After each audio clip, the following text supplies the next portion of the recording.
Estaríamos cerrando las participaciones de este seminario con la del ministro José Ramón Cosío Díaz. Él es doctor en Derecho por la Universidad Complutense de Madrid. Actualmente se desempeña como ministro de la Suprema Corte de Justicia de la Nación y como profesor de Derecho Constitucional en el Instituto Tecnológico Autónomo de México. Es investigador nacional nivel 3 del Sistema Nacional de Investigadores, así como miembro de la Academia Mexicana de Ciencias, del American Law Institute, de la Barra Mexicana, del Colegio de Abogados, del Consejo Consultivo de Ciencias, del Instituto Nacional de Medicina Genómica y de la Fundación Mexicana para la Salud. Ha recibido importantes premios y reconocimientos, entre los que se destacan el Premio Nacional de Investigación 1998 en el área de Ciencias Sociales y el Premio Nacional de Ciencias y Artes 2009 en el campo de Historia, Ciencias Sociales y Filosofía. Es autor de diversos artículos y también de 19 libros. Muchísimas gracias, señor ministro.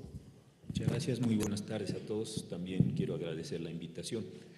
Yo creo que el tema que estamos discutiendo tiene distintos ámbitos, distintos problemas, y me parece que en ocasiones nos parecen o más fáciles de lo que son o más complejos de lo que son por diversas traslapes en categorías de lo que estamos entendiendo. Yo lo primero que quiero señalar es que me parece que con motivo de la elección del año 2000, la manera en que el presidente Fox llega a la presidencia después de todos los años del gobierno del PRI y la búsqueda de una legitimación le concede una extraordinaria importancia al concepto de transparencia.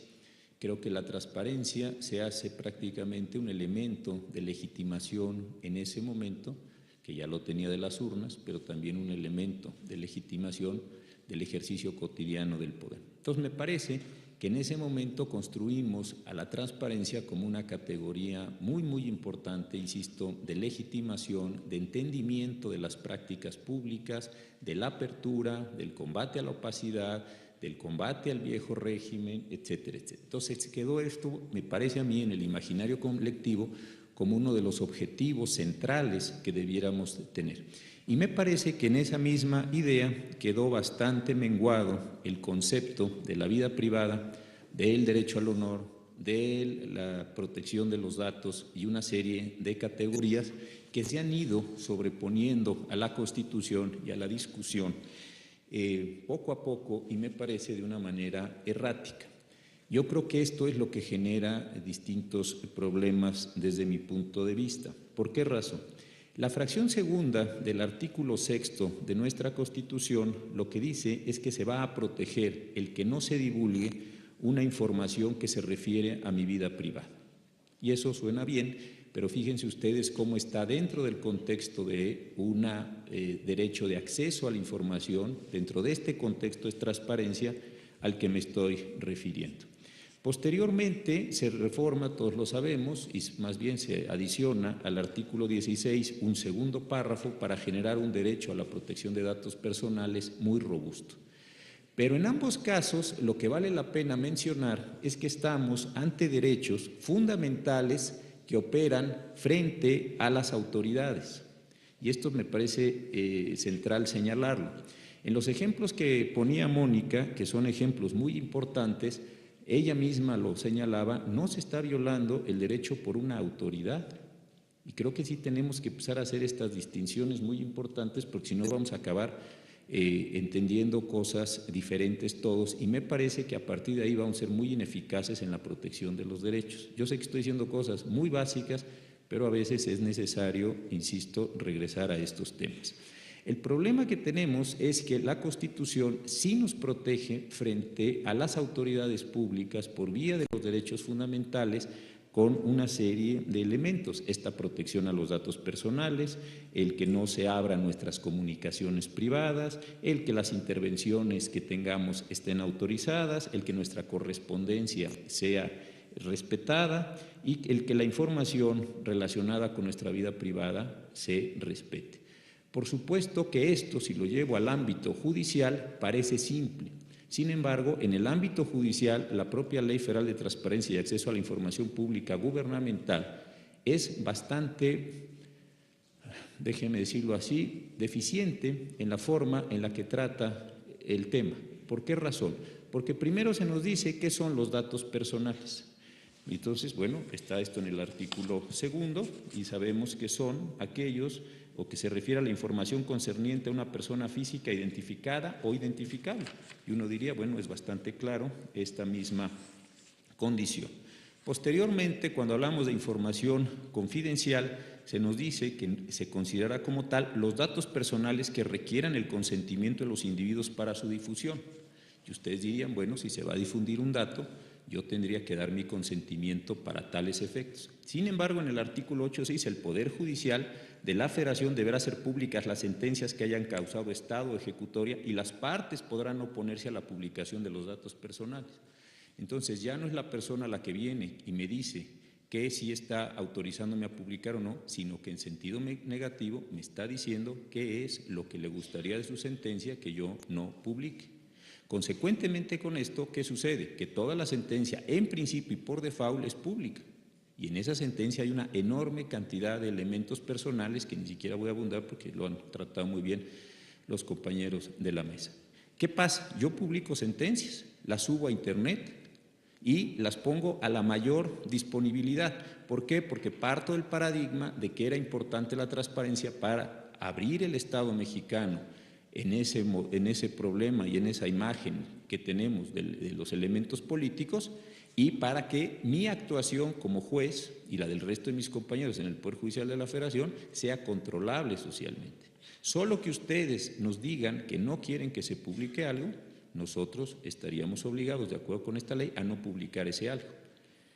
La carga está en la sociedad, no está en nosotros como efecto de esta misma publicación. Entonces, aquí me parece que hay un problema muy relevante que tendríamos o que tenemos que estar considerando en la forma de la sentencia. ¿Por qué es esto relevante? Porque la sentencia suele ser una síntesis, por supuesto, de todo lo que aconteció en el proceso. Y uno leyendo una sentencia se entera verdaderamente de una enorme cantidad de elementos personales de las personas. Pero lo que me interesa destacar más no es esta situación de los derechos fundamentales y su ejercicio frente a los poderes públicos, sino la situación frente a los privados. ¿Qué sucede en esta situación? Que tratándose de los derechos fundamentales que yo tengo para que no se revele mi información, yo puedo estar en una relación con un particular. Este particular, y aquí se ha dicho, tiene bases de datos, tiene información, se han puesto varios ejemplos, no tiene sentido referirlo, y ese particular es el que nominalmente podría violar mi derecho fundamental, pero no lo puede hacer jurídicamente porque en nuestro orden jurídico, como en muchos otros órdenes jurídicos del mundo, los derechos fundamentales solo pueden ser violados por autoridades. Consecuentemente, ahí no se da esta modalidad. También puede suceder que un medio de comunicación, y se han puesto algunos ejemplos muy concretos, sea quien divulgue una serie de información que está reservada. En este sentido, tampoco tengo yo la posibilidad, hasta ahora, vamos a ver cómo sale la nueva ley de amparo, de promover un juicio para tratar de lograr la protección a mi derecho fundamental que es violado por este medio. Y por otro lado, puede suceder, quedarían esos dos ejemplos por razones del tiempo. Aquí la protección al derecho fundamental solo se puede dar por vía indirecta.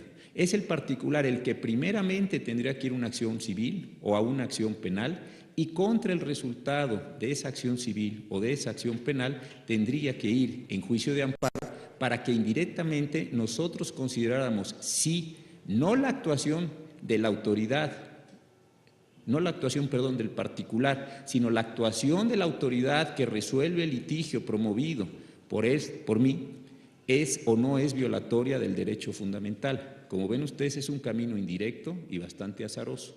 Aquí entonces se genera una situación, me parece, muy importante, porque teniendo todos nosotros la intuición de que el titular del derecho es un particular, la forma en la que se puede proteger su derecho, finalmente, cuando la actuación viene de un particular o de un medio de comunicación, tiene que ser dando una vuelta, generando un acto de autoridad en un litigio civil o en un litigio penal, principalmente, y posteriormente, contra esa determinación, entonces sí, ejercer la acción constitucional para lograr este respaldo. Creo que estas cuestiones, insisto, que son muy básicas, sí las tenemos que tener claras. ¿Por qué? Porque mientras en el primer caso podemos nosotros seguir ampliando las formas de conocimiento de las violaciones a los derechos fundamentales por parte de las autoridades públicas, en el segundo lo que tenemos que encontrar no va a ser una modificación al amparo, sino una forma mucho más clara, mucho más directa para el efecto de que las autoridades se hagan cargo de forma más fácil, de forma más directa, de la propia acción donde un particular o donde un medio lastimó esta intimidad, digamos, que yo tengo frente a la información que yo estoy produciendo. Insisto, el caso me parece importante, pero algunos de los ejemplos que se han puesto el día de hoy no tienen realmente que ver con violación de derechos fundamentales, ni con este derecho al acceso, ni esta condición general. Esta es una acción entre privados que entre nosotros solo encuentra remedio demandando a alguien y determinando una sanción de carácter penal o demandando a alguien civilmente para lograr una reparación del daño, normalmente en términos económicos. Entonces, sí hay aquí una cuestión, insisto, que vale la pena, en la que todos los que estamos aquí estamos interesados desde luego en estos temas, pero sí que generemos esta diferencia, porque si no vamos a meter todo en un mismo costal y al final del día no vamos a saber de qué estamos hablando y no vamos a saber tampoco cómo vamos a lograr la protección de ciertos sujetos frente, sobre todo, a la condición de medios de comunicación, que son los que normalmente difunden, ni estoy emitiendo un juicio de valor, simplemente estoy diciendo, emiten una serie de noticias, una serie de comentarios, una serie de editoriales en los cuales se va determinando la condición de las personas que están sujetas a proceso. Y una última cuestión que también en poco tiempo nos va a llevar a hacer reflexiones es qué va a acontecer, y esta la dejé aparte, tiene autonomía respecto a lo que acabo de decir, en materia de los juicios orales. Dentro de pocos meses o años, todo este país, en el 2016, todo el país debe estar funcionando en términos de juicios orales. Estos, en principio, tienen audiencias de carácter público. Creo que desde ahora conviene precisar y desde ahora conviene reflexionar cómo vamos a tratar estas audiencias de carácter público en juicios penales cuando muchas de las personas que van a ser procesadas en esos juicios están vinculadas con delincuencia organizada, son personas que tienen una condición de enorme poder, una posibilidad de intimidar a las personas que comparecen o que actúan en un proceso y que en principio, hay que ver lo que dice la Constitución, van a desarrollarse sus juicios en estas mismas condiciones. Yo simplemente, mi tema fundamental era el otro, de distinguir frente a qué tipo de acción estamos para desde ahí poder encaminar los distintos medios de defensa, y dos, simplemente dejar esta reflexión para ustedes que son, insisto, personas interesadas en el tema, cómo vamos a enfrentar los juicios orales. Muchas gracias.